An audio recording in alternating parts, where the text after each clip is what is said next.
Na, dabar jau užsivedžiau, dar pasakysiu kai ką. Ir jeigu jūs galvojat, kad kažkas kitas, kuris užsiima savo mėgstamą veiklą, kuris kuria verslą, kuris kuria turinį socialiniai erdvėjai, kad jis jau taip pilnai pasiruošęs, įvaldęs visus savo meistriškumo įgūdžius, kad jisai nebijantis, kad jisai turi ką pasakyti, jisai labai ten protingas, kad pas jį nėra jokios baimės, kad jis atėjo į tą savo veiklą, į socialinę mediją, tada, kada jisai jautėsi pilnai pasiruošęs. Deja, taip nėra.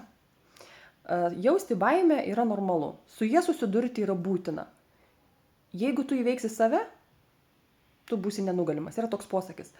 Ir žinokit, kad tas procesas nuolatos vyksta, tobulėjimo, augimo, asmeninio augimo, naujų savo ribų išplėtimo.